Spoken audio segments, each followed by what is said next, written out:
So what do con artists do after promising riches that they're going to make you so damn rich and then they destroy you and take your money? Well, they just up the ante and they escalate their con. What does Donald Trump, a lifelong con artist, do when he promised a golden age on day one? And here we are, essentially 2 years into this massive economic Ponzi scheme that he's now run on our country, and people are suffering. You have a horrible jobs report. You have inflation up. What do you do? What do you do? Well, again, you up the ante. You say, not only would I give myself a grade of 100%, I think I'd give myself 150%, folks, because the golden age is here right now. Listen to what he says on an interview from Friday. Let's play it. But our country right now is doing better than it's ever done. You know, when I see polls on the economy, I should have 150%, not 100%. Well, yeah. Because we have the greatest. This is the golden age of America. What's being built now in this country has never, ever been built. And we are literally in the golden age of America. And I think people are starting. I actually think people are starting. We'll see. 89 days. We'll see if It's going to be very exciting. A very tough interview there, brought to you by Punchbowl and Boeing. I don't know if you saw that. Brought to you by Boeing. Oh, yeah, you have. I guess you have. I don't know. I could think of one or two follow-up questions I might want to ask, but from a Boeing-sponsored interview with Donald Trump to CNBC, Treasury Secretary Bessent declares the K-shaped economy is hereby over because I say so. Just to remind you, the K-shaped economy is meaning K, like a K, where the rich get richer and everybody else is getting screwed. But that's gone. We've solved the equality gap, everybody. Here, let's play this clip. So we are starting to see, I got sick of hearing about this K-shaped economy. I can say here definitively, the K-shaped economy is over. Oh, good gosh, I got sick of it too. I got sick of it. Really, you could say, guys, everybody, Bessent says definitively it's over. We're good. So, okay, so what were the job numbers on Friday? Is it reflective of this K-shaped economy being over? No, a really bad jobs report, one of the worst ever. Didn't you promise we're going to have so much jobs we're not even going to know what to do with it? Well, the U.S. economy lost 23,000 jobs in July. May and June were revised down by a combined 103,000 jobs. Yes, the unemployment rate ticked down ever so slightly, but it's still at 4.1%, which isn't great. But it went down for the wrong reasons because over 260,000 people left the labor force and said, we ain't coming back. So I guess they just don't get counted anymore. Wage growth, 3.2%. Inflation year over year, 3.5%. 5% or so, but that number is going to go back up. It only went down, in my opinion, because the Memorandum of Understanding brought it down temporarily, but I think that's going to go up. And so clearly the wage growth is not growing. It's being squashed by what the inflation is. But folks, he says the K-shaped economy's gone. So clearly the stock market's going to react negatively to those numbers, right? Because everybody's going to share in the pain, huh? No, it actually looks like the market was ripping. The market was ripping immediately on that news because when you have bad job numbers like that, that may mean the Fed may not raise interest rates. They may have to lower it or keep it the same because in theory, if you lower it or you keep it the same or you don't raise it, that means you're going to spur on some hiring by not raising the interest rates on companies to make it more difficult to borrow. We'll get some more expert opinion on that in a moment. But how are they covering this on state regime media Fox? Dun, dun, dun, a really bad jobs report. Surely they're going to handle it with some tact. Here's what they say. Let's play it. Again, a disappointing jobs report. Dow futures way up, doubling where they were before. I'm going to continue to dig through to tell you where the jobs are and are not, Maria.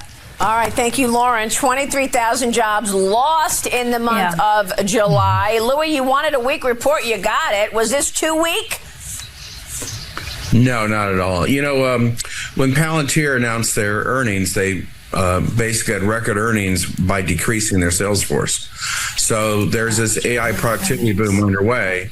and it's obvious what's happening. But no, this is great news. That's why the market's up, and now the Fed has an unemployment mandate, and so this is great news. And obviously, a lot of people disappeared from the workforce if the unemployment rate dropped. They said disappointing for about 2 seconds. Then they went into this is great news. I want to bring in Justin Wolfers of Platypus Economics. Make sure you all subscribe to his YouTube channel by searching Platypus Economics. Justin Wolfers is also chief economist here at the Meidastouch Network. Justin, I'm just going to let you take it from here. What do you make of that all? Ben, that was just a truly brilliant comedic setup. I mean, I honestly couldn't have even imagined a world in which anyone thought any of that was real. I laugh so I don't cry. So, look, let me just tell the most important story of the day. You're much better than I am at putting it in the context of the political story, but I think I can get the economics right here, which is if you're a person who likes it when people find work, when they find dignity, when they can put food on the table, then you'd think it's a bad day when the US sheds jobs. We were expected to gain 80,000 jobs today. We lost 23,000. I always try to be a measured economist. So typically if we miss expectations by a small amount, I'll kind of shrug my shoulders and say, not a big deal. But this isn't a small miss. This is a big deal. So we lost 23,000 jobs, which puts us roughly 100,000 below what Wall Street had been expecting. And in the previous 2 months, data revisions, which are a normal, natural part of the statistical process, suggest that the economy hadn't been sort of in that B plus territory we'd been hoping for, maybe even A minus. It had been substantially worse. So we revised down recent history, another 100,000 jobs. So what we've moved to is, the tightrope. We're worried it's not doing that well. The good news of the past few months, some of it turned out to be something of a statistical illusion. And then there are a range of other things to be worried about.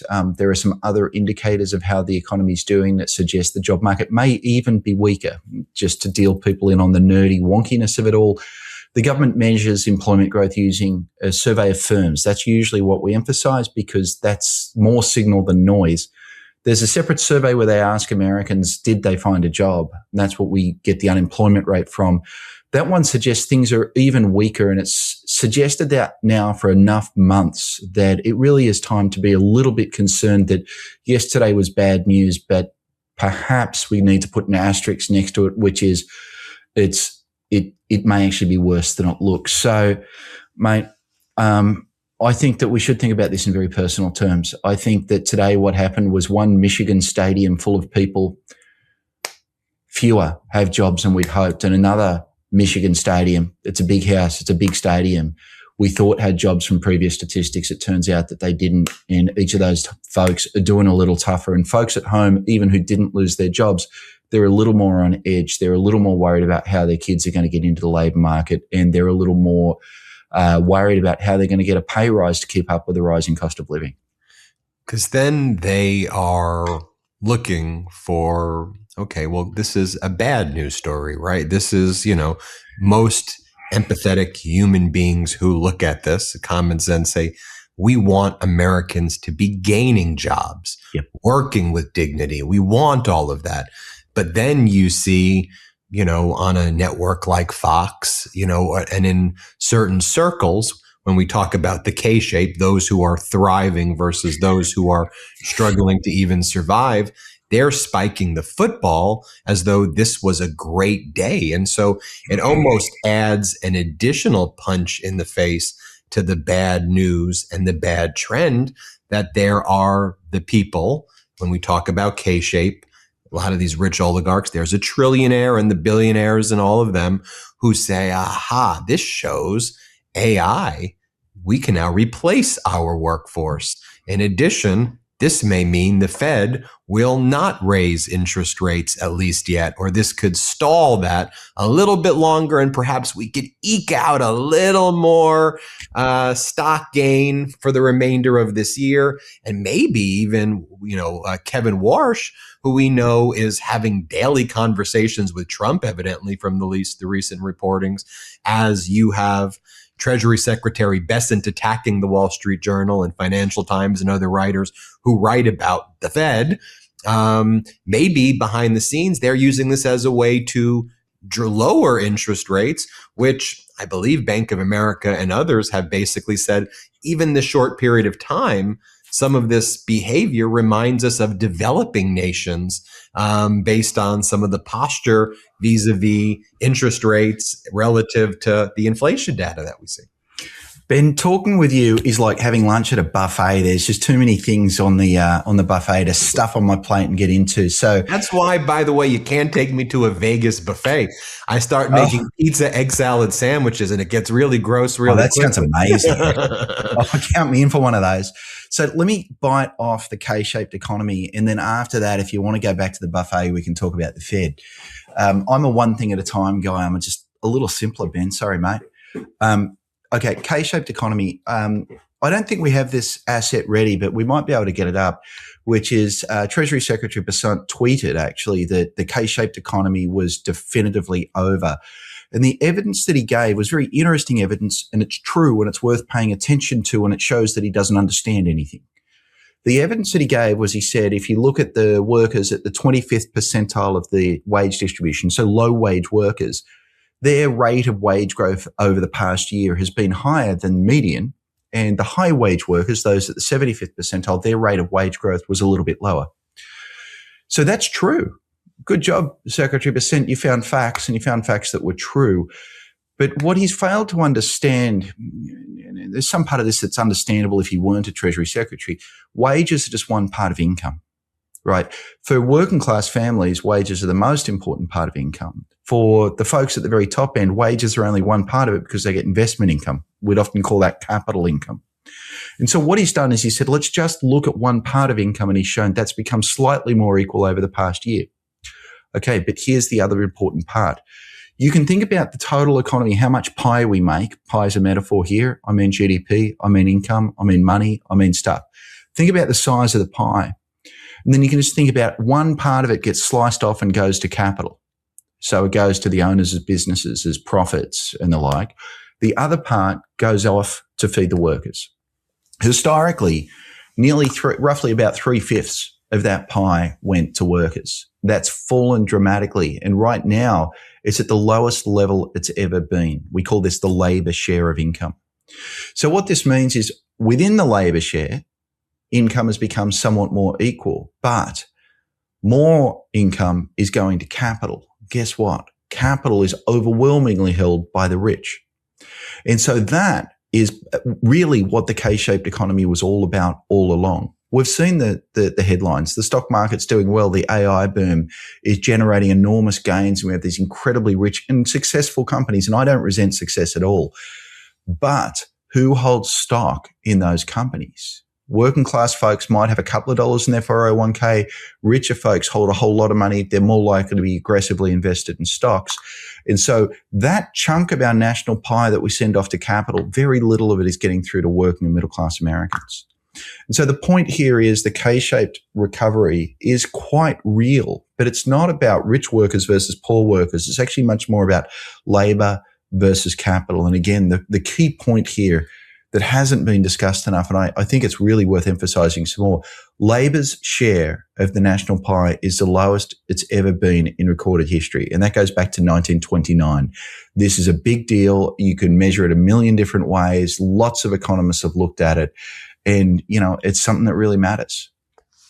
Which is why our definitions of recession or Great Recession may not even make all that much sense, because if you look at labor going back to 1929 and how labor feels about their economic circumstance, you ask them, look at the consumer confidence report from a great University of Michigan, the lowest in history.